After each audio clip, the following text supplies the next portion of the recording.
What is up, guys? This is Corbin. This is the most sacred shards I'm ever gonna pull in a single video, man. The first shard is gonna crack us a... What the hell is it? Oh god, a torture helm. Who invited him, man? He's actually not that bad. He can actually solo dragon, which is kind of weird because you wouldn't think it by reading this kit, but it's all about his passive. 3-turn cooldown, revive this champion by 50 with 50% HP when killed. The fact that it's only a 3-turn cooldown means that if you build him just right, god, you have to build him in toxic set. I think maybe you do? Whatever. Either way, he can actually solo dragon, which is kind of stupid as hell, man. But yeah, these are going to be our sacred shard pulls. We've got 20 more pulls to go on this main account to get us the points required to not just pick up the 75 champion fragments for completing the Maria fusion, but I'm also going to be going, of course, for the Raphael soul. Screw the April soul. I don't give a damn that she benefits more from 5-star soul requiring accuracy on April and mouse overing the wrong thing. I don't enjoy live arena that much, and so I just can't see myself using it. I'd actually see myself using Raphael a lot more alongside other turtle teams. So before we get into the rest of the pulls and then some, I'm actually pulling shards on multiple accounts in this video. Amen. If you're looking to start off a new raid account, the time is now, man. Get it done while Michelangelo is still the Lock and Reward Legendary Champion. You have exactly, I don't know, like 30 hours after this video went up or something, before Michelangelo is no longer going to be the guaranteed, you know, Log and Reward Legendary Champion. So take advantage of a triple legendary start right now, man. Create a new raid account, even if it's just a back burner account, a backup account in case something happens to your main account. You know what I'm saying? You might as well take advantage of this while it is a thing. Okay, man. We are sitting on a whole bunch of sacreds. We've got 20 more to pull on the main. Sadly, there's like no progressive chance or whatever going on for this hero's path. Polarium. Can we just have like a progressive on? I know, it's like a bunch of even just mediocre legendary champions, so I can at least direct my pulls a little bit, you know? We pull ourselves a Knight Errant on the next. What does he even do? He basically hits stuff with single target skills. That's all you need to know, really. Let's pull another. Let's pull another. I'm not in my Sacred Shard Mercy just yet either, by the way, so it might be a few pulls before we actually hit gold for the very first time, and so, yeah. I should also say as well, man, before we get to I mean, I'm not going to really touch on Irenaeus all that much. Single target block buffs, attacks all enemy chance of increasing duration of debuffs. Is she really a real champion? I don't think so. But yeah, most people should not be pulling their sacreds for this event, unless you need to pull, it's like 10 sacreds or something, for getting the 75 champion fragments that you need to complete the Maria fusion, if you're going for the Maria fusion, you know? So, yeah, I have the advantage of doing this on my main account because we have Leo on the main account. In fact, I even pulled the 5-star Leo soul as well in just an ungodly stroke of luck. So, like, my content creator luck has been absolutely out of control recently, and, yeah, for that reason, I'm not expecting a whole lot. Even though we're pulling a whole bunch of secrets here, I think it would be ludicrously good for us to actually hit something that's like A-tier quality, you know? Next up, we pull He of the Sunburnt Legion, Baroth the Blood... Oh, okay, it's blood. Okay, got it. Double hit, blah, blah. Yeah, he looks very, very cool. He's not a great epic champion. He's just not a great epic champion, man. We're just gonna move on from good old Baroth, man. With another epic, it is... Ripper. Okay, I thought it was going to be Taurus for a second, where I could actually say something positive about Taurus, being a very, very interesting poisoner champion. Ripper, attacks when an enemy destroys a bit of max HP, double hit at A2, 3-turn cooldown, damage increases as the target's HP decreases. I wish they'd include some information about the scaling on this. How much does it increase by? You know what I'm saying? By the time the enemy is like 10% health, is it like a 100% increase? Does it like do double damage? Is it like a 30% increase, which is absolutely trash? Trash anyway, but you know, I'm still curious. The A3's attack when enemy ignores half the target's defense and destroys their max HP by 40% of the damage inflicted. Actually not that bad, to be fair. I'm just thinking of like Scarab more than anything. Like a couple of destroy max HP mechanics. I don't know, is anybody out there building Ripper though in any serious way? Probably not. Let's go ahead and keep on pulling, man. Is this pull number 5 or 6? Oh, I should really be keeping track. We pull ourselves a Crimson Helm. Not a bad champion. Increased defense buff on all allies. Revive on death buff and increase defense buff on allies for 2 turns when ascended. 4-turn cooldown. It's fine. She's got a 3-turn cooldown quad hitter attacking in random. 75% chance on hit replacing provoke debuff for a turn. I don't know, use this against a wave of enemies. You're probably placing like 2 provoke debuffs on average. 3 if you're lucky. 1 if you're just, well, me. Now, I believe because of Crimson Helm's revive on death buff, she actually has, because of her block damage buff that she gets on the A2 skill as well, you can hypothetically build her to solo Bommel and do like ridiculous things with her into Dreadhorn Bommel. She's one of those cheat code champions if you build her just right with just the right speeds and regen gear and all of that stuff. think. I'm currently at 10 Sacred Shards pulled without hitting a Legendary, so we're a couple away from hitting Mercy on these Sacred Shards. I'm hoping that we go, I'm hoping I hit a Legendary very, very soon, and then the remaining pulls just get me close towards Sacred Shard Mercy again, so I can look towards progressive chance events and stuff like that in the future, as we pull into a Siege Hulk, aka Siege Hulk, man. Decreased defense, rather, on his A1 scale.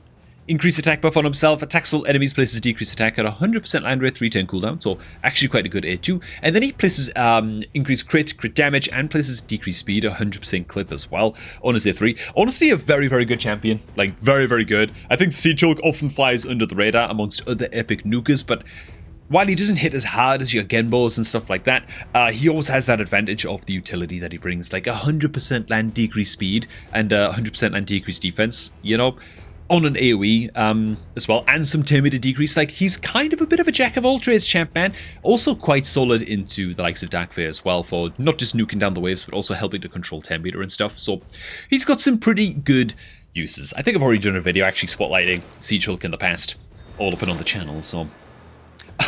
And would you know it, just the other day, we actually did a video covering Skuramis, so I won't spend long on this guy, but this is a great champion, man. 3-turn cooldown, AoE provoke. He's also got attack all enemies, 75% land rate, decreased attack debuff on his A2. Bit of 10 meter steal, stun debuff on the A1. He brings self buffs of counter attack and continuous heal, so into Hydra you can build him nice and fast with high resistance and have him run as a mischief tank. Yeah, you can do a lot, man. He's an absolute giga chad of an epic. Very, very great budget option provoker, man. Okay, let's keep on cracking. This is sharp pull number 8. By the way, nothing but a whole lot of purple so far as we pull into the Kobold Carlinia with the old candles on ahead. Decreased duration of all buffs and debuffs on all allies by 1 turn, plus strengthen buff. It's only weak version strengthen. It's a protected 15% strengthen buff on the CA3. It's on a 4-turn cooldown though. What are we really doing here, you know? She brings an attack all enemies, 3-turn cooldown, A2, with a 75% chance of placing decreased attack. These cannot be resisted by enemies under HP burn. And she just bring a low chance-based burn on the A1. She's okay. I feel like she's like this close to being like a pretty decent epic champion. If the decreased attack was 100% land no matter what, or if the HP burn was a much higher land rate, it'd be fine. If this A3 placed a strong version of Strengthen, she'd also be fine, you know, but I feel like she's just not quite there by any metric. Dude, there is something in my eye, and it's getting to me. Ugh. Moving on from Carlinia. Let's get rid of her, man. Let's get rid of her. Okay. Cycling on to the next epic, it is Baroth the Bloodsoaked once again. Don't need to touch on this guy and his sunburn. Let's skip on to pull number 10, which we are into Mercy now by a significant amount as we pull ourselves an Eothar. What does he do? Attacks with enemy block active skills, 3-turn cooldown, you know, 100% land is pretty okay. What's the rest of his kit? 4-time hitter, 3-turn cooldown, each hit places poison debuffs. So it's actually just a quad poison. That's not bad. And the A1 is a double hitter with a chance of stealing a random buff from the target. It does take a pretty significant amount of epic skill tomes, which is a little bit of a downside as well, but yeah, pretty good, honestly. Demon Lord champion. He also does have some buffs that he can steal off of Dragon as well, and also Demon Lord clan boss as well. Now I think about it, right? Certain affinities of Demon Lord have like increased attack buffs on themselves. I forget which affinity it is, but yeah, not a bad little epic, honestly. How have I never heard of bloody Eothar before? Oh god. So I'm currently 15 Sacreds now without hitting a single Lego, so you know, it would be nice if it showed up at some point soon. Just saying, right? Just saying. We've got like 10 more to pull, which is kind of nuts as well. So, oh, for God's sake, you're freak, man. You're freaking, you're very, very vanilla, almost like real world. Like, I could look out the window of my house right now, dude, and I could see a guy walking down the street that would look like Yol Freak, dude. This haircut is way too real world for me, you know? Got like a fantasy setting here, man. Why has he got like a little short back and sides, man? Not really, but you know what I'm saying? Okay. Let's just keep on pulling. He's obviously a fusion component champion more than anything, first and foremost. We pull ourselves Bushi. Dude, this is not a good champion, man. This is not a good champion. Attacks when enemy damage inflicted increases each time the skill is used, stacking up to 4 times. Okay, fine. So you're thinking like Demon Lord and longer fights and stuff, but then he brings attack when enemy. This attack is always critical, which you have to build them with 100% crit anyway, or at least 70% crit. He just self-buff the crit and increased speed buff, of course, on the tier 2. But you gotta build them with like 70% crit anyway. to make his A1 crit, so like it doesn't matter that this is always a crit, but that's like all he does. Then he gets like a self-revive on his passive. Okay, fine, you know, and then like a random speed aura in arena, which is a complete mismatch. How does he possibly have 4 in anything when it comes to these reviews, dude? Oh my goodness. Get Bushi off my screen. Okay. Dude, we have so many pulls now without Lego. It's actually kind of insane. We pull ourselves Huskarl, one of the best wave control champions in the game. 310 cooldown, 75% land rate stun, also decrease enemy 10 meter. Very, very, very good stuff. He also increases the damage that allies deal to stun targets by 15% as well. So great, great champion. My account's a little bit beyond to the point where I'd actually look to build a Huskarl as a priority, but I'll probably do it eventually anyway, just because he's that bloody good, and, you know, who the hell knows, right? We pull ourselves another Torture Helm, dude. Oh my god. I tell you what, man, these pulls have been a little bit crap so far, to say the least. You know, they've been pretty bad. Just pretty bad. It's a good job I've got a lovely cup of coffee to cheer me up after this. As well as my own homemade, delicious... I mean, it doesn't look like a lot to look at, man, but it's the most delicious keto quiche you've ever seen in the world, man. Oh my god. It's got like 500 grams of lean ground beef in there, dude. Throw out like 6 eggs in there, sprinkle in some mozzarella, some seasonings and all of that, and then you top it with a mix of mozzarella and red Leicester cheese for that crispy surface on top. Oh my god. I don't give a damn if these pulls go bad, man. I've got keto quiche. That said, I'd still really like to just hit a legendary, you know? You might also ask the question, by the way, and it's a legitimate question. Cobb, why don't you pull some primal shards? There are bonus points on primal shards for this Hero's Path event, which is something I just didn't realize and totally forgot to mention, by the way, when talking about the Hero's Path in the video that I did sort of reacting. Oh my god! Oh god, it's a stock! Oh, for God's sake, we've already got stock, man! Oh, for God's sake! Okay, this is actually a great champion, man. He's a fantastic, fantastic champion. Yeah, he's great, but we got him. As I was saying about Primal Shards, I don't pull Primal Shards under any circumstance unless it's a 2x on Legendaries and Mythicals for those Primal Shards. I pull my Primals like twice a year as a result, you know. There should be a Primal Shard 2x event, a real Primal Shard 2x event. Usually drops sometime in December, so we've got to be ready for that, you know. But yeah, his stock's obviously great. It brings attack all enemies, double poison, which is bloody lovely. Can also place poison and weaken debuffs as well if any targets are an HP burn debuff. So if you got like combine your stock with an HP burn, a champion with like an AoE HP burn skill, you got an absolute godly amount of max HP debuffs going up on enemies, as well as weaken. Also takes care of the healing job as well on this A3, which is great. And then he brings all kinds of poison, HP burn, and even continuous heal activation on his A2 and a 310 cooldown. Also some 10 meter fill as well. Great champion. Great champion. Again, it just sucks that we've already got the guy. Just sucks that we've already got him, you know. So, okay. Let's crank out the rest of these pulls as we pull ourselves a Lady Atessa. My first ever promo link champion, man. When I first ever got my first promo link from Flyrium, dude, I was selling this link, talking about, hey man, you can start off a new raid account, get yourself Lady Atessa, man, free epic champion. Oh, it's gonna be totally great, you know what I'm saying?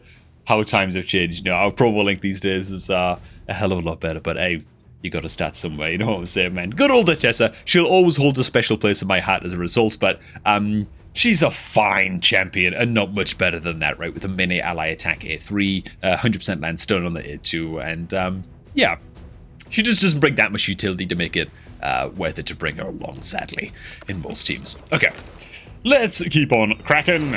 We haven't got that many more to pull. We pull ourselves in Ilsinia. She's fine. She's a fusion component that we no longer need anymore. She's okay. Brings attack all enemies, block debuffs buff. Oh, wait a minute, what? Okay, yeah, she does bring block buffs at a 75% land rate, 310 cooldown bucked. She's okay. She's alright, man. Not the optimal sort of option that you're looking for. You really want 100% land rate on a blockbuster champion, to be fair. As we pull ourselves to Delaja. Delaja's actually quite good, to be fair. Double hitter A1. Chance of placing poison, attack all enemies, 100% land rate, decrease attack on a 310 on the A2 is very, very solid. And then she plays continuous heal buff on all allies for a 10 as well. On the A3, so it can help handle a little bit of healing. Not a bad champion. Also some shielding as well on this A3. Not a bad champion into early game Demon Lord, early game Dragon, that kind of thing. I honestly think that she's a little bit underrated in some of these areas, to be fair. A little bit Hatatsu-esque in the job that she can fill. Fine into Ice Golem as well. I mean, any champion that brings 100% land, strong decrease attack, tends to find tends to find a home somewhere in the game. Let's just put it like that, you know? So, let's keep on going, man. Come on. Oh my god, did we hit gold again? Redemption? Oh, pardon, Clanfather. What does this guy even do? What does he even do, man? I don't know. I don't even know what he does. Okay, what are the reviews? The reviews are actually okay. Woo! The first thing I check is the in-game reviews. Even though I know they're a little bit unreliable from time to time, you can get a general gist if a legendary is absolutely dog or is like okay. So this looks decently promising. Double hit at A1, each hit with a chance of decreasing the target's 10 meter by 10% and filling this champion's 10 meter by 10%. So it's a 10 meter steal. You can just say 10 meter steal, Plarium, you know. We'll forgive you, man. It's nice and simple. But, okay, decent. Attacks all enemies, heal all allies by 20% of this champion's max HP. Heals all allies under continuous heal buffs by 30% instead.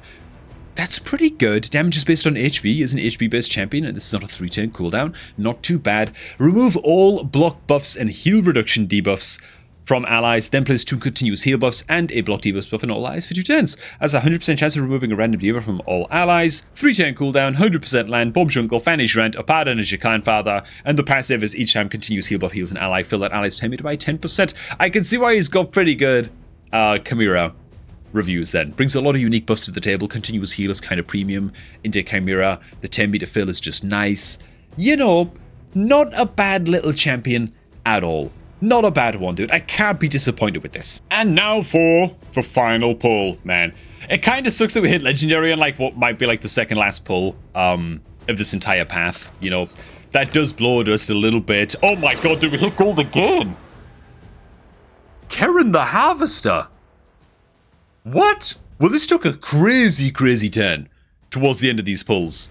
Not a bad Legendary either, according to the reviews. I'm not familiar with what this guy does. He strikes me as a relatively new Legendary, but it might just be that I've just never stumbled into him before.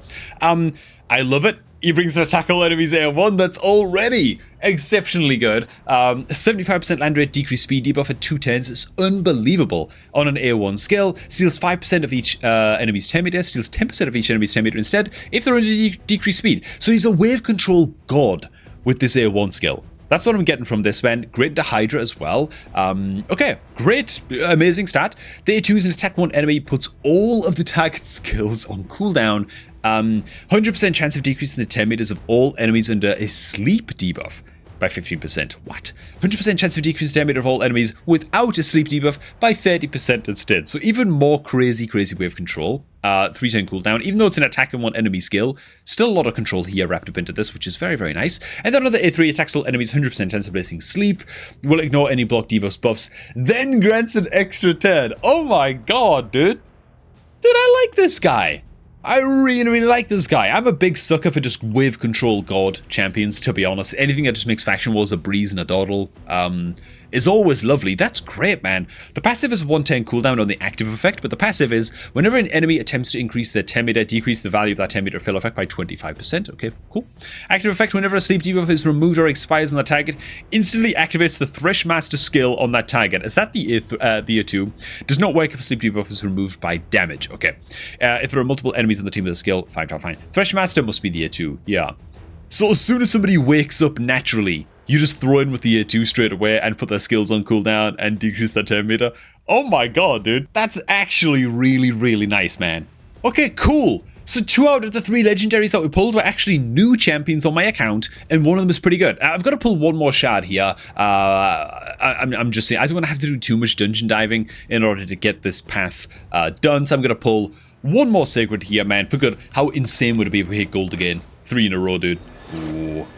That would have been absolutely ridiculous. It was already ridiculous enough. We pulled the Bold Man, Fought the Bard, not a bad little champion. Attack all enemies, decrease defense. It is on a 4-turn cooldown, but at least it's 100% land rate, which is fine. Attacks one enemy a 3-turn cooldown. 100% chance of stealing 2 random buffs from the attack. Has an 80% chance of stealing 2 random buff from the target. Shouldn't that be plural? Is this like a typo? Is this like a typing error in Football's A2, bro? How long has that been a thing in the game then? Has a 100% chance of placing a stun debuff for 1 turn instead if the target has no active buffs. Fine little champion, okay little faction wars guy if we needed him, which I'm not sure that we precisely do. Oi, oi, oi, oi, oi. Let's jump on in to the hero's path now, and let's go ahead and actually spin some of this coinage. Gonna go on down the left side path first. Track on through, I guess, the Plarium player points, which, you know, it's not exactly great. I maybe should have went for the Mortal Soul Stone instead, man, but it's fine. I'm going to be going for the key, because we do need to pick up the key on the way down towards Raphael, so let's grab all of these. Get ourselves the Raphael soul, which is, oh, this is absolutely stupendous. And then it's just about making our way down the middle path, except we're not going to be able to make our way all the way down there yet, are we? No, not yet, we're not. We have to go for the second key. This is the problem, man, if you're going to go for the 75 fragments. You got to actually go down both paths like so that you're picking up multiple keys, like this. And then it's just a matter of making our way down here like so. So we'll go ahead and grab this, spin the key right here. First 25 fragments roll on in. And then a little bit of dungeon diving is going to get us across the line for picking up the final 25 fragments, because we're about 1,000 points short right now for the final batch, which is cool. Well, it almost wasn't cool. I was about to flip my lid. I'm not gonna lie, man. If my pulls were that bad that the only gold that I hit was a stock after investing so many sacreds into this event, and there's no progressive or active or anything like that, and it was always going to be a little bit risky, man, but we pulled it back towards the end. We pulled it back big time. Oh my goodness. Thanks for watching, guys. Hope you guys enjoyed this one, man. I've got more Sacred Shard pulls to come. I did say that I was going to pull more shards on a second account. I'll make that a second video. I'll make that another video. We've already been rolling for like 22 minutes here, you know, so I'll go ahead and leave this one here, man. Thanks for watching. Good luck with your own pulls if you do decide to pull on this Hero's Path event. And, yeah. Make sure that you keep enough of the tank to get your hands on Leo, because that Hero's Path is probably going to be an even more expensive Hero's Path event than this one. If you're looking to create a new Raid account, get that done right now by using the beginner promo link. It's down below this video at the top of the description box. And I'm going to catch all of you guys just a tad bit later, man.